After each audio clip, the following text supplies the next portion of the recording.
The 3/11 earthquake and tsunami was among the most devastating natural disasters Japan has ever faced, leaving hundreds of thousands of Japanese homeless.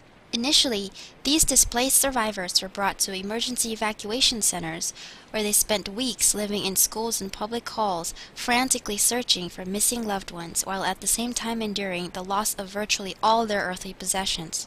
In order to accommodate these survivors, the government quickly set up temporary housing, essentially building hundreds of mobile home parks all scattered throughout the affected areas. Initially, it was estimated that it would take 2 years to rebuild enough housing for the survivors to move into permanent homes. However, reconstruction has progressed at a frustratingly slow pace.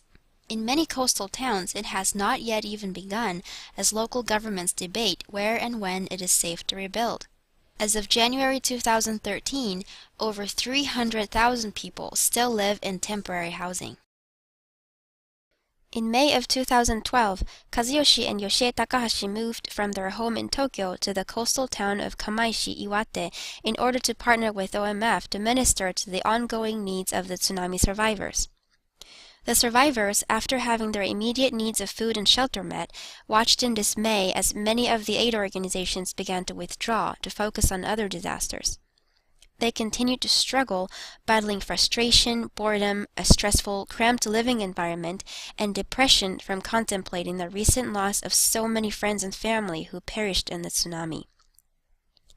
Together with OMF missionaries, the Takahashis helped to start a volunteer center, Ippo Ippo Kamaishi, to facilitate receiving teams from Japan and abroad in order to share the love of Christ by helping the survivors cope with the severe emotional stress they faced. To help address these needs, the Takahashis have begun offering 2 programs to the temporary housing parks in Kamaishi and Otsuchi.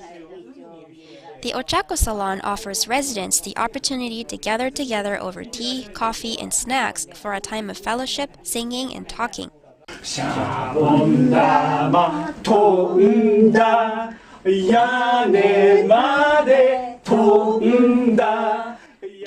Residents often feel like they cannot share their hardships with other residents who are also enduring the same difficulties.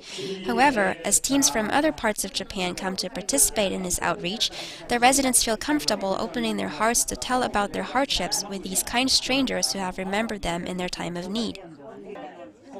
The Takahashis have been encouraged recently by the initiative taken by some of these residents.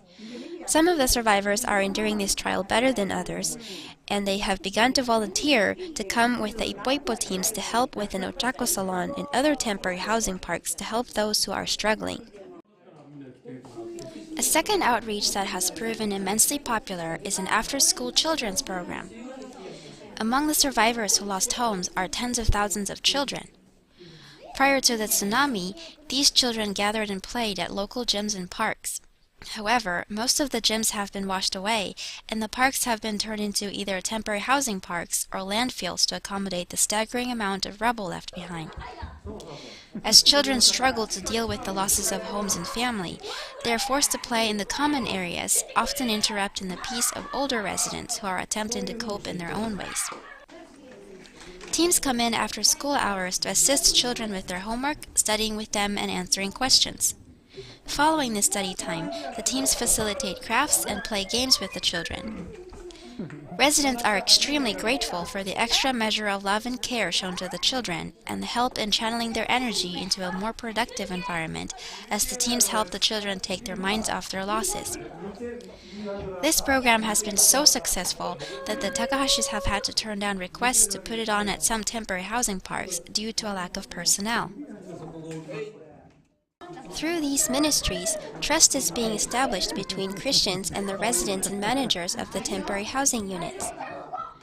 As relationships grow, opportunities for deeper spiritual conversations begin to arise. Our hope and prayer is that in the coming years, as a result of these ministries, many tsunami survivors will come to find salvation and hope through Jesus Christ, and that new churches will be established in these towns, which can continue to minister to the spiritual needs of the residents for many years to come.